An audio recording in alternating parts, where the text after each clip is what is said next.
Hello everyone! In the last two classes, we have already learned about the product name, quality terms, and packaging terms. Today, we will learn about the quantity terms. The quantity in the contract is not only the basis for buying, selling, and delivering goods, but also reflects the size of the transaction and affects the unit price of the traded goods. It is one of the indispensable main conditions in international sales contracts. First, measurement and calculation of quantity. Measurement system quantity refers to, by a certain measurement scale, the amount of weight, quantity, length, area, volume, and capacity of a commodity represented. When determining the quantity of goods, it is necessary to specify which unit of measurement to use. There are four commonly used measurement systems internationally. Metric system, also known as metric system, imperial system, American system, and international system of units. Second, measurement unit. In international trade, different types of goods require different units of measurement.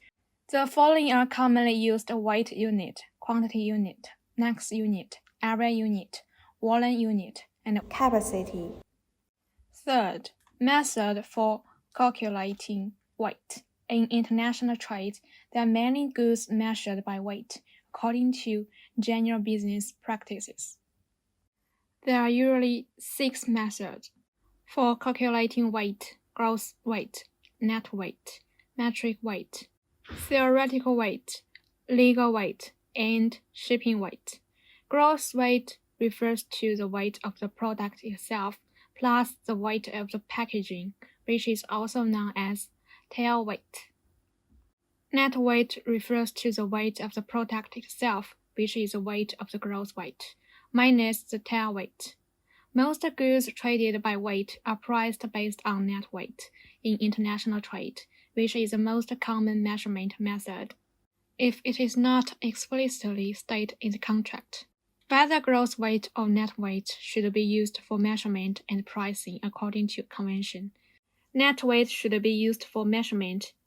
Public quantity refers to the weight of moisture obtained by scientifically removing the actual moisture in a product, adding the dry weight of the product to the moisture regain determined by internationally recognized standards. This method is more complex and suitable for commodities with high economic value but extremely unstable moisture content, such as wool, cotton yarn, and raw silk. The calculation formula for public quantity is quantity equal dry weight plus standard moisture content equal dry weight multiply 1 plus standard moisture regain equal actual weight 1 plus standard moisture regain equal 1 plus actual moisture regain among them. The standard moisture regain is the ratio of the moisture content of the commodity to the actual dry weight agreed upon by the buyer and seller in advance, and the actual moisture regain is the ratio of the actual moisture content of the commodity to the actual dry weight. The internationally recognized standard moisture regain for raw silk and wool is 11%. Please calculate in this question: what is the quantity of wool to be exported? The answer will be announced at the end of this class. Theoretical weight refers to based on the weight of each item, the total weight of a batch of goods calculated, that is, the weight of each item, multiplied by the number of items to obtain the total weight. It is mainly used for certain goods with fixed and uniform specifications with regular shapes, uniform density, and roughly the same weight per item, such as steel plates, horse-mouth iron, etc.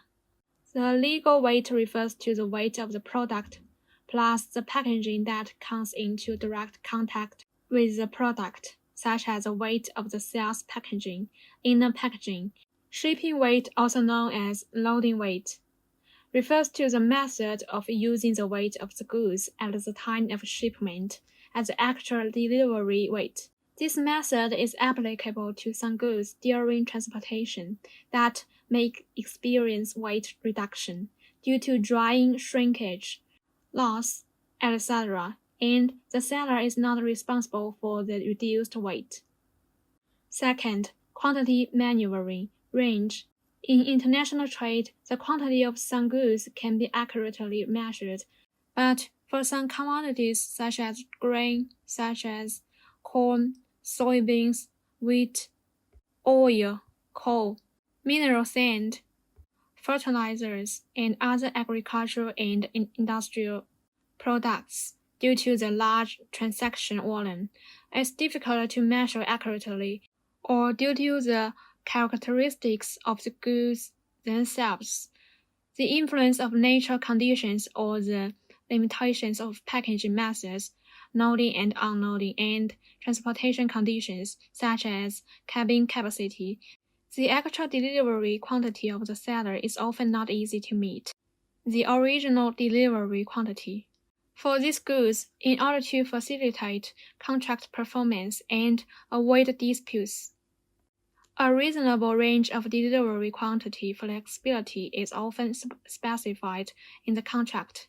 As long as the seller's delivery quantity is within the agreed range of increase or decrease, it shall be deemed to have been delivered in accordance with the quantity specified in the contract, and the buyer shall not refuse the goods or make claims on the grounds that the delivery quantity does not match the excess or shortage clause is a quantity clause in a trade contract that explicitly stipulates the percentage of increase or decrease in delivery by the seller. From the quantity of goods specified in the contract, allowing for over or underloading, but not exceeding a certain percentage of the transaction quantity. The complete overflow and shortage clause includes three contents: the percentage of overflow or shortage, the option of overflow and shortage, and the pricing of overflow and shortage. The quantity clause refers to the provision in a contract that sets the quantity as an approximate number by adding words such as approximately or approximate before a specific number in order to allow for flexibility in the loading quantity. According to the Uniform Customs and Practice for Documentary Credits, ICC Publication Number 600, hereinafter referred to as UCP 600, when approximately or approximately in a nature of credit is used for the amount, quantity, and unit price of goods. The amount, quantity, and unit price of goods are allowed to increase or decrease by no more than 10%. Third, quantity clause in the contract. First, content of quantity terms. In international contracts of the sale of goods, a complete quantity clause should include at least two contents: quantity and unit of measurement. For goods that are difficult to accurately grasp the actual delivery quantity, such as bulk loading, it is generally necessary to establish a quantity flexibility clause for goods measured by weight. The method of calculating weight should also be specified. Second, precautions for establishing quantity terms. First, accurately grasp the number of transactions. When negotiating transactions, should have a correct understanding of the quantity of imported and exported goods sold, in order to prevent blind transactions due to a lack of confidence. Second, reasonable provisions for quantity flexibility clauses. First, the magnitude of quantity flexibility should be appropriate and determined based on such as product characteristics, industry or trade habits, and transportation methods factors. Second, the regulations on the choice of maneuvering range should be reasonable. Third, the pricing method for excess or shortage quantity should be fair and reasonable. Fourth, the increase or decrease in quantity over or short of shipment should be used simultaneously with the increase or decrease in amount. Third, the contents of the quantity clause should be clearly and specifically defined. Avoid using vague and general terms such as specifying whether the unit of measurement is long tons, short tons, or metric tons when measured in tons. When using a quantity clause, it is necessary to specify approximately or approximately allowed increases or decreases percentage, rather than just writing approximately or approximately. In addition, the measurability of quantity should be taken into account when signing the total quantity clause. For example, when using quantity as the unit of measurement, there should not be a half piece. And this should also take into account the packaging specifications to avoid the remainder being unable to meet the unified packaging specifications. Finally, we will announce the answer to the questions discussed in the class. The answer is 9.25 metric tons. Did you calculate correctly? Please complete the following post-class tasks. That's all for this lesson. See you next time.